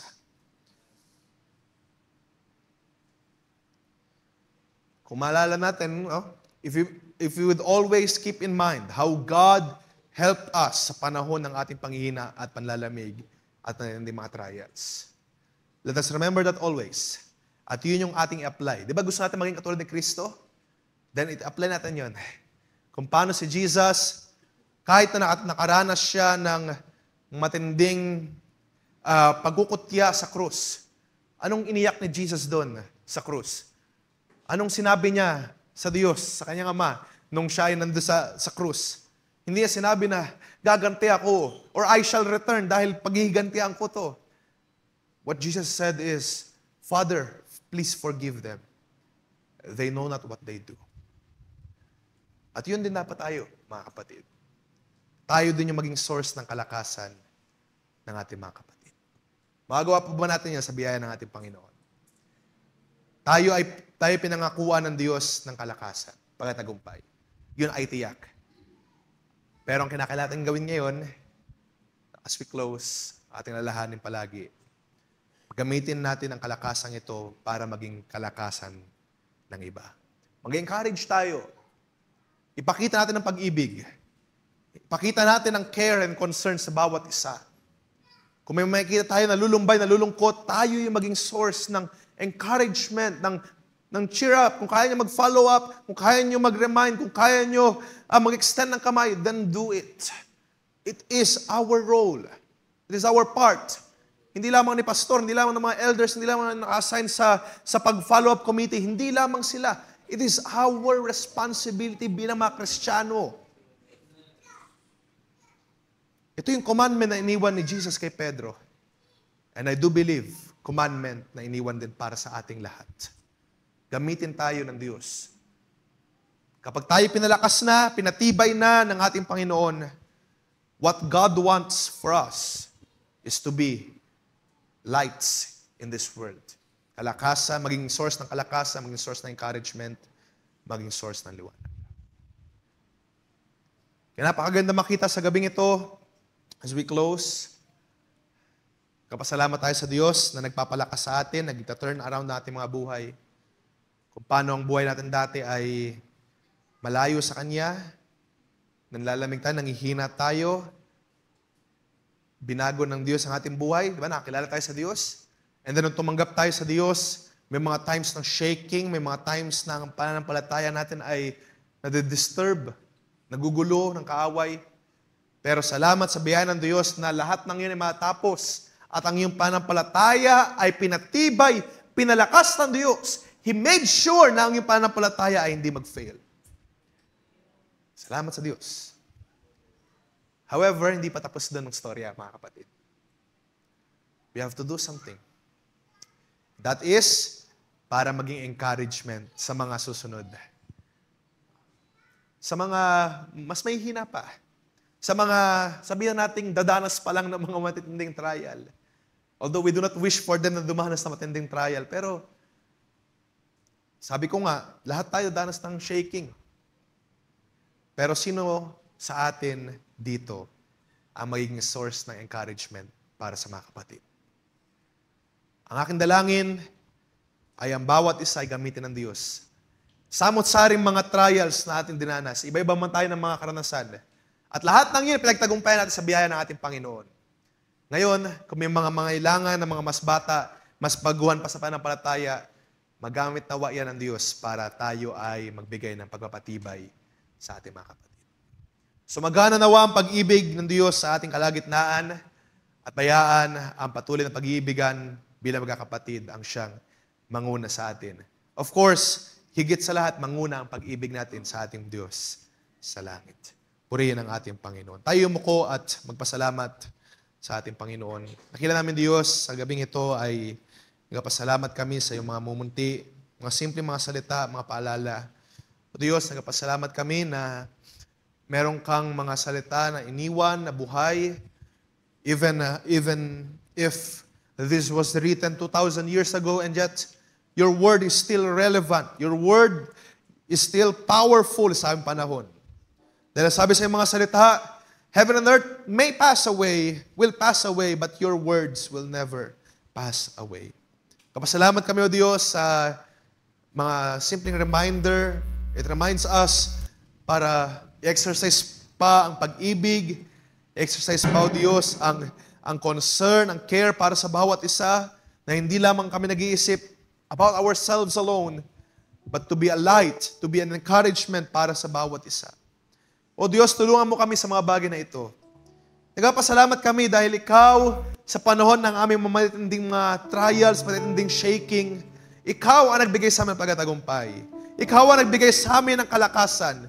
Ikaw, O Diyos, ang siyang nag-ingat sa aming pananampalataya so that our faith may not fail. Kaya Lord, gamitin mo kami sa iyong nais, sa iyong plano, sa iyong kalooban. Gamitin mo kami, O Diyos, to spread this wonderful gospel sa aming mga buhay. Isang patotoo na tunay nga na ang Diyos ko ay gumagawa sa amin lahat. Kaya, O Diyos, patuloy mong pasaganahin ang pag-express ng iyong kabutihan sa iglesyang ito. Patuloy mo, Diyos, ibigyan ng bawat isa ng kagalakan to give you the glory at maging inspiration, maging kalakasan din para sa bawat isa. Ang aking dalangin, O Diyos, patuloy mong ingatan ang bawat isa. For we know in your word, nagsasabi, hindi mo inahayaan ang mga pananampalataya to fail. Naniniwala ako ng lubos sa sumasampalataya na anuman ang dinadanas ng bawat isa, matindi mang kalungkutan, matindi mang mga kabigatan, mga concerns, mga worries, anxieties, mga cares, matindi mga trials, temptations na tila ba hirap na hirap pagtagumpayan. Father God, I know na hindi mo hahayaan ang bawat isa. Hindi mo hahayaan, O Diyos, hindi mo iiwan na kahit man i-shake ang aming mga pananampalataya, we will come out na nagtagumpay sa iyong pangalan. For you have said, O Diyos, hallelujah, hindi ka magkakaloob ng isang trial na hindi namin kayang pagtagumpayan. Pero you are faithful that you have provided a way for us to escape. Kaya, O Diyos, we will put our trust in you. We will put our lives in you, Lord. Na sa kahit anumang mga bagay na aming dinadanas, purihin ka! Dahil may pagkatagumpay sa lahat ng mga bagay na ito.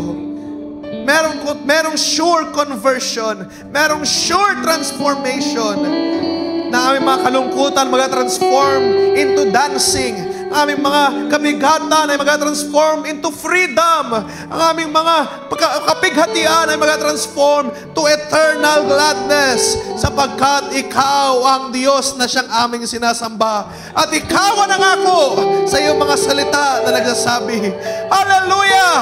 Ikaw ang may hawak sa buhay ng bawat isa.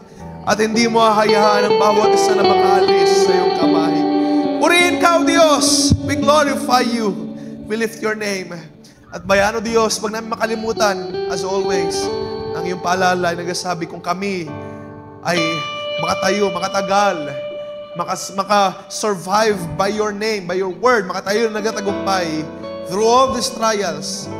Nire-remind mo kami always na ibalik sa iyo ang kaluwalhatian. Nire-remind mo kami always na maggamit sa iyong gawain, maggamit sa iyong kalooban, maggamit sa iyong plano, to strengthen, to give encouragement, to give love, to show care and concern sa iyong mga kapatid, sa gawain, sa buong iglesia.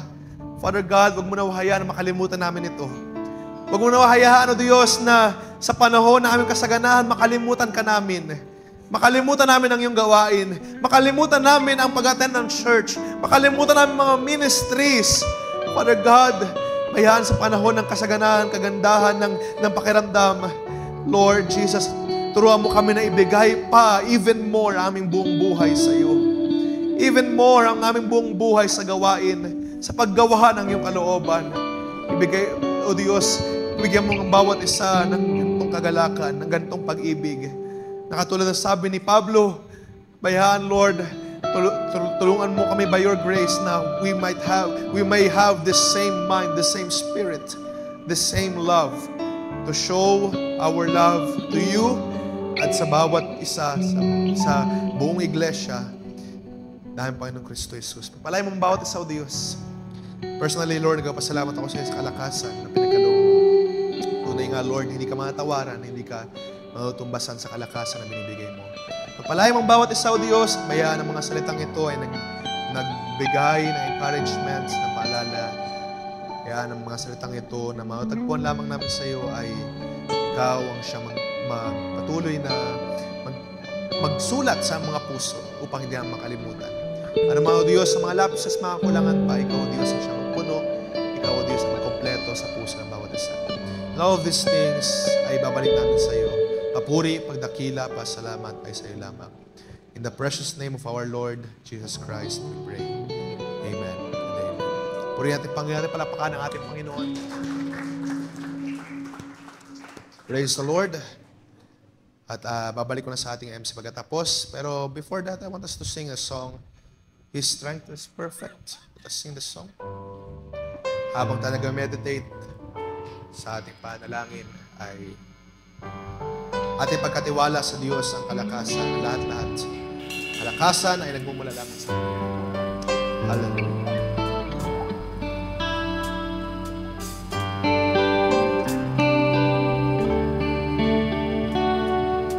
I can do all things through Christ who gives me strength. But sometimes I wonder what you can do to me. Yes. No great success for sure. On my own, carrying my weakness is there to let me know. Thank you, Lord. His strength is perfect when our strength is gone. Amen. He'll carry us when we can carry on. Grace in His power, though we become strong. Thank you, Lord Jesus. His strength is perfect. His strength. Let's sing it once again. Strength is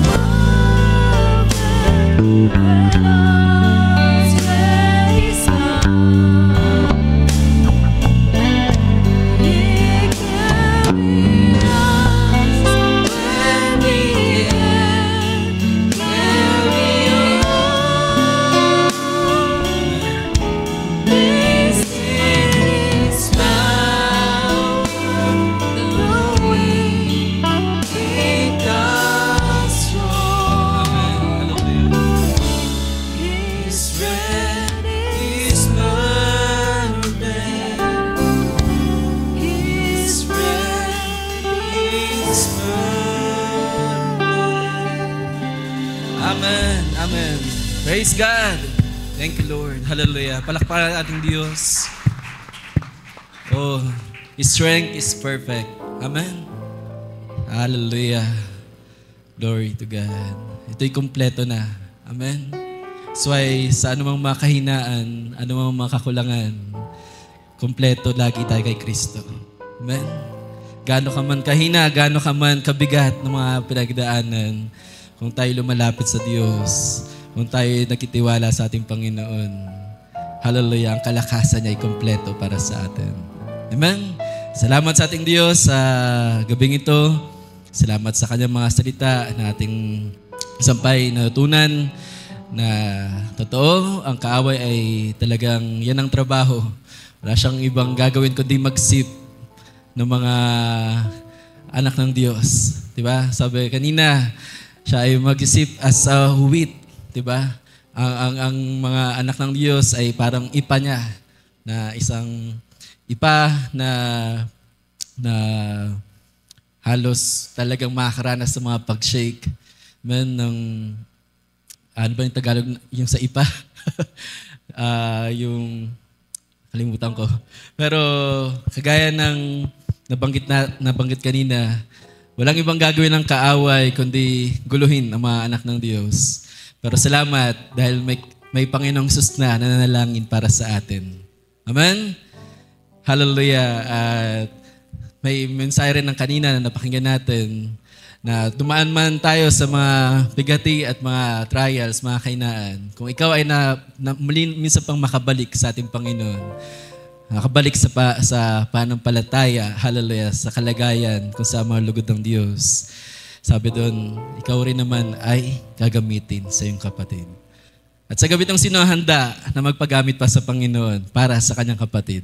Handa po ba ang bawat isa, hallelujah, na magpagamit sa Panginoon? Amen?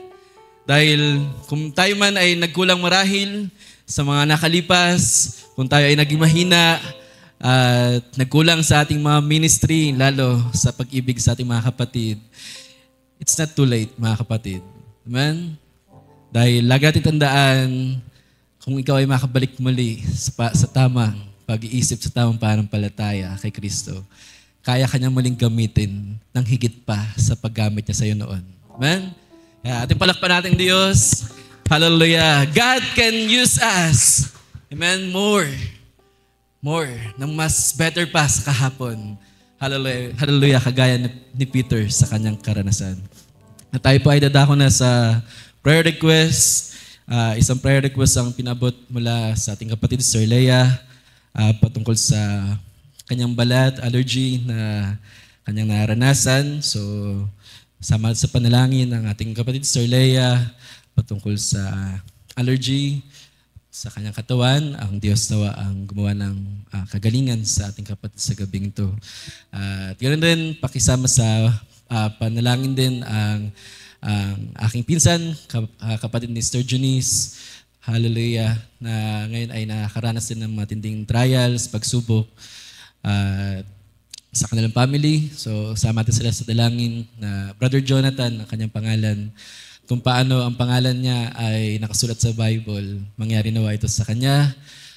Kung hindi ko na sabihin pa ibang detail, pero medyo mabigat. Ganun pa man naniwala ko, kagaya ng mensahe kanina, ano ang mga pagsubok na yan ay kayang gawin ng Diyos na mabuti. Amen? Kung siya'y hallelujah, binhi, hallelujah, ito'y mataturn into good things sa mga problemang pinagdaanan. So, pasama po sa panalangin ang kapatid Sir Junice at Brother JM na nawa.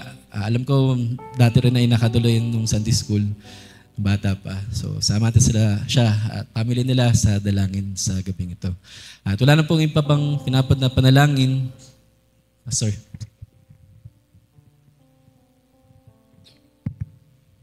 Magandang gabi sa ating lahat, mga kapatid. Gusto ko lang din paabot ng prayer request. Pero bago yun ay gusto ko lang din magpasalamat muna sa Panginoon sa kaniyang saganang biyaya sa ating lahat. At pasalamat din sa mga kabutihan ng Diyos, patuloy na pagkilos ng kaniyang biyaya, kaniyang mga salita sa iglesia, sa ministry. At pasalamat muna ako sa Panginoon sa kaniyang patuloy na guide sa ministry. At it's been 7 years, kung hindi ako nagkakamali, to be exact today, June 19, nang maaksidente ang ating Pastor Franco at kunin ng Panginoon. At since then ay marami nang nangyari sa ministry, marami nang ginawa ang Diyos, marami nang nabago rin. Siguro ako ay hingi nila patuloy ng prayer sa inyo mga kapatid, more encouragement mula sa Diyos. Panginoon patuloy na mag-encourage sa akin, palakas, physically, spiritually, at magdagdag pa ng wisdom kung paano pa i-guide at i-oversee ang local church sa dahong ito. Ang Diyos pang kaniyang kahabagan ay patuloy na kumilos sa ating lahat at sa buhay ng inyong maliit na lingkod. At yan ang aking prayer request sa gabing ito. Nawa inyong patuloy na isama sa inyong mga personal prayer ang inyong maliit na lingkod. At marami ng best din na aking nabanggit na totoo na hindi talaga madali ang ministry since nang mawala ang ating Pastor Franco. Totoo yung mensahe tonight. Gusto tayong guluhin ng kaaway. And Napaka-eager niya to shaken the ministry, pahinayin ang ating pananampalataya. Subalit salamat sa gabing ito, pinatunayan muli ng salita ng Diyos na ang Panginoon ay kasama natin at siya'y nagbigay na ng prayer for us ng isang tiyak na pagtatagumpay. Kaya sa Diyos ko, binabalik ang mga papulit pasalamat at ang inyong lingkod ay inyong patuloy na isama sa inyong mga prayer. At ganoon din, nais kong maging open sa inyo. Ito ay parang personal request ko sa Panginoon at sa ating lahat. Na ito isang burden ko rin mga kapatid sa mga panahon na ito because kung niyo maalala, ang ating bubong ay ating pinaayos, ang ating ceiling. Pero bago yan i-repair ay nabanggit na rin natin noon at ito yung na-overlook natin na ang ating bubong ay nakalundo siya, nakababa siya. At yun ay hindi nabigyan ng daan para ma-repair. At nung ito'y mapansin muli ng ating mga deacons at aking pina-check kay Pastor Bobby, chinek nila. At totoo, nagbigay yun ng burden sa aking puso na another kabigatan muli dahil ang kanyang advice is urgent, mapaayos dahil delikado nga na ito ay bumagsak at masira ang ating building. Kaya aking inopen din sa mga elders ito, sa mga brothers. Sabi ko, hindi ko alam kung paano natin pupunduhan muli ang bagay nito because nagkasunod-sunod na yung ating mga pledges. Kaya ito ay akin na lamang hiningang pabor sa Panginoon, sa ministry, sa inyo lahat. Ang Diyos namang magbigay daan, biyaya niyang gumawa at kumilos kung paano natin mabigyan ng atensyon ang ating bubong ng ating church building na urgent, very urgent na ito mabigyan ng pansin. At sa Diyos, mawin lahat ng kapatid pasalamat. Alam ko na ang Diyos ay hindi magkakait ng mga mabubuting bagay para sa atin. Purihin ng Panginoon. Right, so sama natin sa dalangin. Para ko sa ating mahal na pastor, una ay encouragement, spiritual strength, kalakasan para sa ating mahal na pastor. At pangalawa ay sama natin ang concern ngayon sa ating bubong na ngayon ay may kasalukuyang problema. So ang Diyos nawa ang siyang gumawa ng kaparaanan, mag-provide ng pangangailangan para maayos ito. Amen. Naniniwala ba ang bawat isa na ang Diyos ay Jehovah Jireh pa rin natin ngayon? Amen? Kung paano ang Diyos ay inayos niya ang ating iglesia, ito yung malit na bagay lamang sa ating Diyos. Amen? Sama natin sa dalangin ang mga napapatid na prayers ng ating mahal na pastor. At naalala ko lamang din po, pasama rin sa panalangin ang family ni Sister Mau. Dahil kasama rin sila sa kapatid ni Sister Junice nung sila ay pumunta sa Bicol. At pasama sa dalangin na dahil sa mga nangyari, nawa ang Diyos ay gumawa din sa kanila. At nawa kung paanong sila ay naglalaan ng panahon sa mga pagpapasyal, ay higit nawa magkaroon sila ng panahon sa ating Diyos. So, alam ko ang prayer ng mga banal ng sama-sama ay ito'y makapangyarihan. Kaya sama-sama pa natin silang idalangin sa gabing to. At hinaya ko na pang bawat isa na tumayo at tayo dadako na sa pagkatapos. Hawitin natin ang awit na nagsabing, through it all, I've learned to trust in Jesus. Salamat sa ating Diyos. Tayo ay katulad rin ni Peter. Right? Tayo ay minsan ding mga naging flawed servant. Mabilis magdesisyon, mabilis mag-decide, alang-alang sa kapurihan ng ating Diyos. Pero many times, tayo rin ang nagbibigo sa ating Panginoon. Hallelujah. Pero salamat na lamang dahil may Panginoon na. May ating Panginoong Jesus ay idinalangin na tayo. Amen? Hallelujah. Upang sa oras sa mga shaking time, may kalakasan na gumula sa ating Diyos. At sa oras ng restoration, kung tayo muling makabalik na, hallelujah, sa pananampalataya, meron tayong gampanin, meron tayong tungkulin. Pagtibayin mo ang iyong mga kapatid. Palakasin mo ang iyong mga kapatid. Amen? At kagaya ng sinabi kanina, hindi pa huli. Hindi pa huli ang lahat. That even Peter, hallelujah, ilang beses niyang nabigo ang Panginoon, ilang beses niyang nasaktan ang Panginoon. Pero nung siya'y makabalik na sa pananampalataya, siya ay ginamit ang Diyos sa malaking pagkilos at paggawa. Imagine mga kapatid, many souls, thousands of souls ang na-convert dahil ginamit ng Diyos si Peter. Amen? And even right now, sa ating panahon, hallelujah, ang buhay ni Peter ay nagagamit sa ating, hallelujah, sa ating mga buhay. Alam niyo ba mga kapatid, hallelujah, sa 1 Peter and 2 Peter, yun yung last message na ni Peter. Bago siya, hallelujah, bago siya dalhin sa kamatayan. At alam natin yung message ni Peter, last message niya sa church, patungkol sa stature of a perfect man. At kung paano, hallelujah, even sa kamatayan, nagpaalala pa siya para sa church, para sa atin, hallelujah, upang tayo makarating daw sa kasakdalan. Add to your faith virtue, knowledge, hallelujah. I can't imagine, habang sinusulat niya yung letter na yun, kung paano ang blood servant na yun ay ginagamit ng Diyos until now sa buhay natin, upang tayo dalhin sa kasakdalan. And I believe even us, kayang gamitin ng Diyos kung tayo magpapagamit sa ating Panginoon.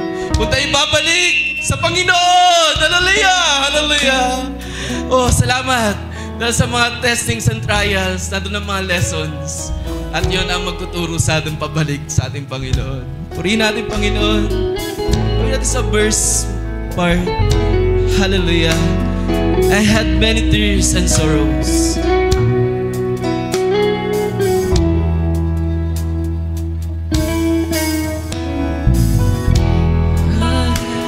Tears and sorrows, I visions for tomorrow. There are times I didn't right and wrong, but in every situation,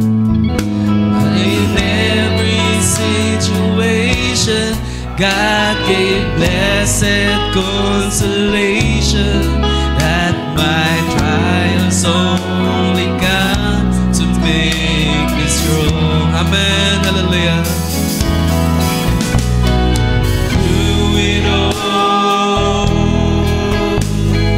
Through it all, I've learned to trust in Jesus. I've learned to trust in God. Through it all, amen. Hallelujah. Through it all, I've learned to depend upon. Hindi natin muli sa umpisa. Had many tears and sorrow. And many tears and sorrows. I'm anxious for tomorrow. There have been times I didn't want to roll, but in every situation, God gave blessed consolation. Amen. Hallelujah, hallelujah. Oh, glory. Third verse, hallelujah. So I thank God for the mountains. Thank God for the mountains. And I thank Him for the valleys. And I thank Him for the storms He's brought me through. Yes, Lord, we thank you, Lord. Hallelujah.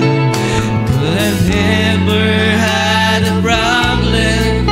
I wouldn't know that He could solve them. Hallelujah! Wouldn't know what faith in His word could do. Glory! Hallelujah! Hallelujah! Through it all,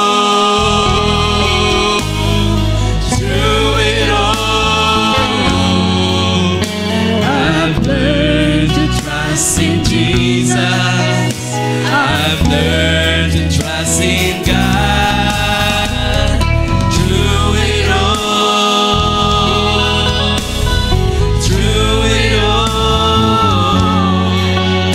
I've learned. Isa pa, through it all, hallelujah, hallelujah. Masalamat tayo sa Diyos. Hallelujah. Through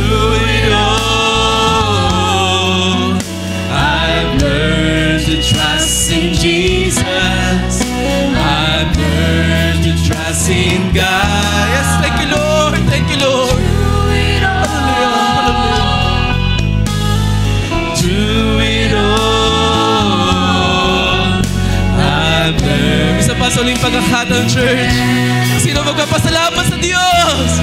Sa lahat ng storms, sa lahat ng trials, sa lahat ng circumstances. Hallelujah. Oh, we thank Thee, oh God. Hallelujah. Hallelujah.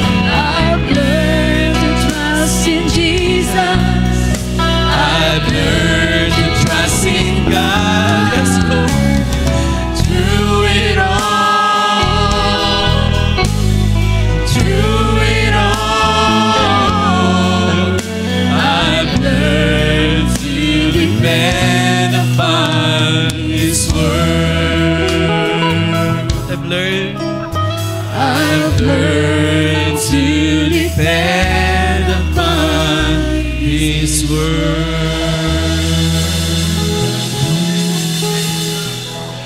Hallelujah! Hallelujah! Praise God! Glory to God! Glory! Hallelujah! Hallelujah! Glory! Hallelujah! Oh, we thank Thee, oh God! We give You praise! We give You honor and thanks for all You've done, hallelujah, sa aming mga buhay.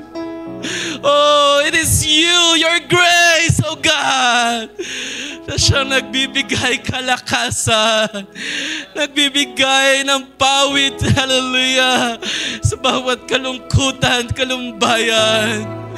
It is You, oh God, hallelujah.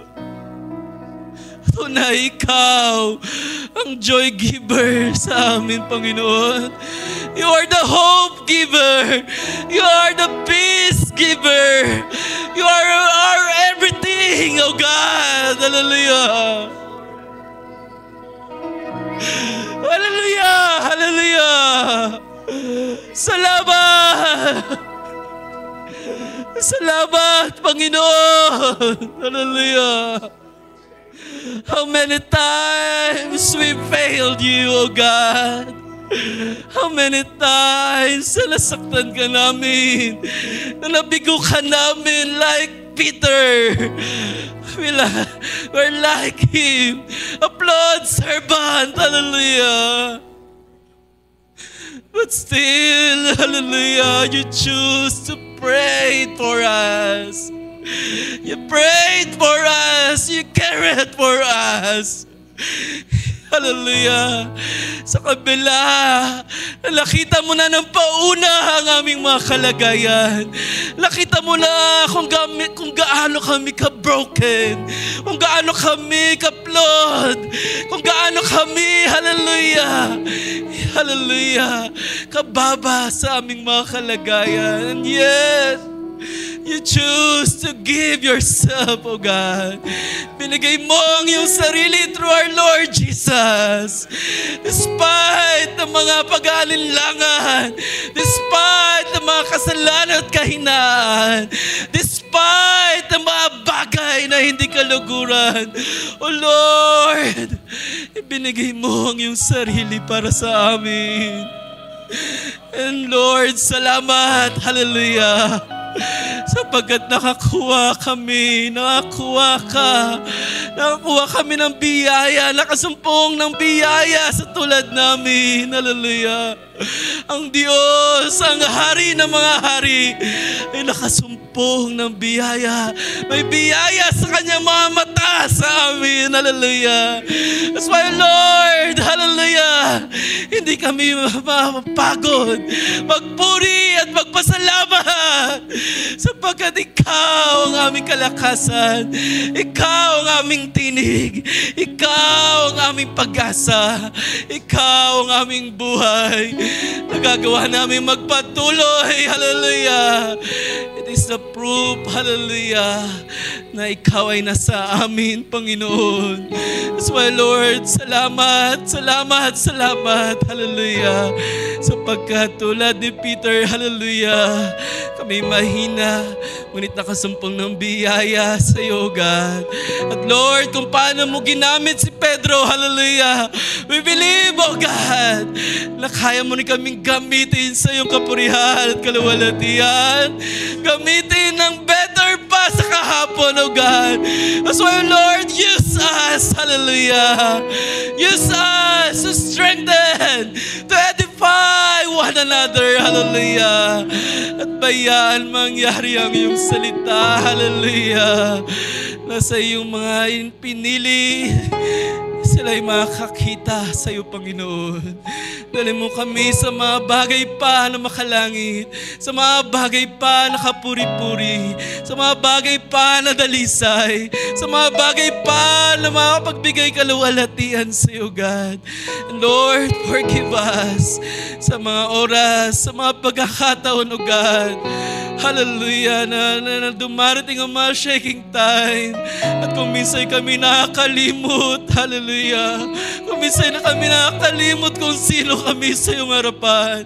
Kung minsan nakakalimot kami kung anong aming posisyon sa iyo, God. Kung anong aming pagkatawag, hallelujah, sa iyong biyaya. Forgive us, O God. Salamat, hallelujah. Sapagkat sapat-sapat ang iyong biyaya na laging nagbabangon sa amin.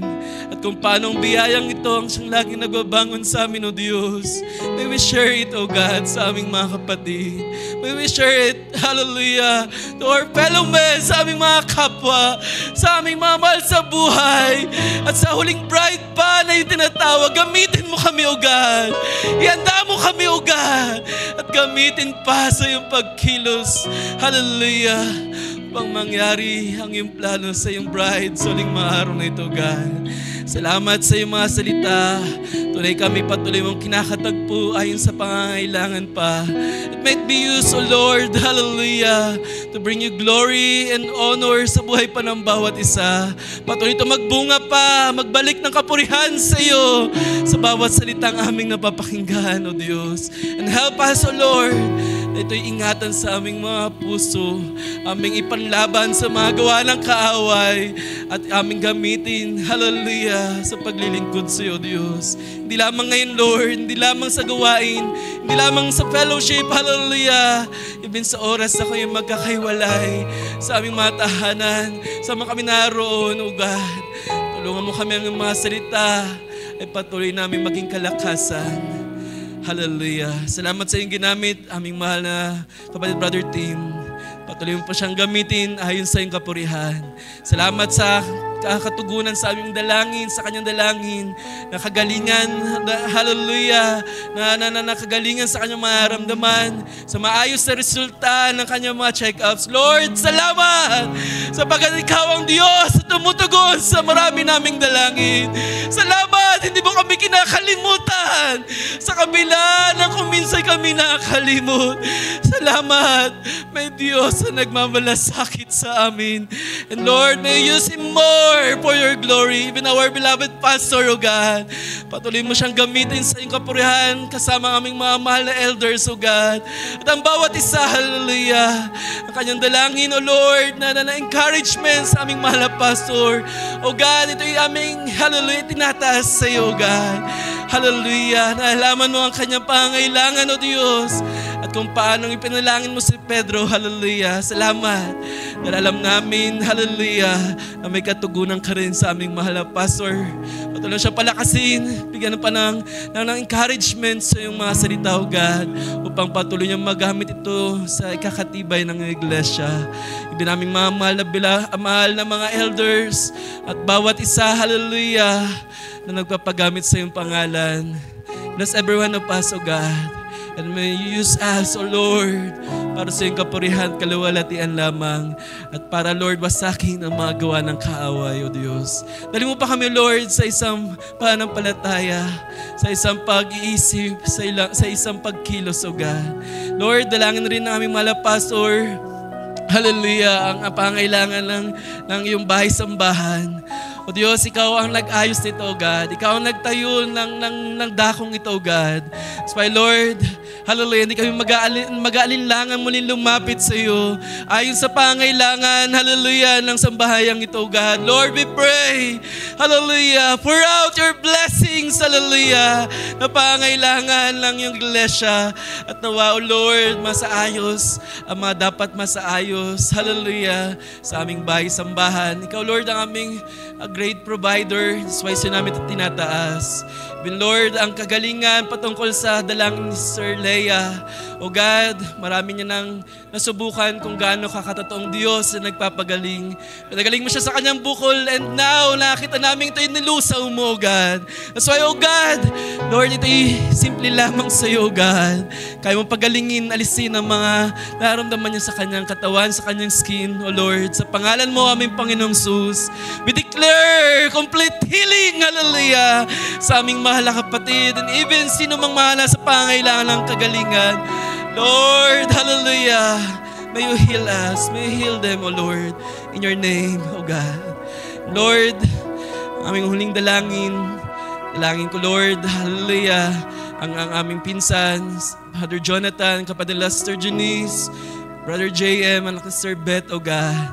Lord, hallelujah, walang mahirap sa iyo. Ano mga pinagdaanan, ano mga tila komplikado sa aming pag-iisip kung paano ka tumawag ng mga kaluluwa, lalo sa aming mga loved ones. Lord, walang mahirap sa iyo. Ikaw ang gumawa ng langit at lupa.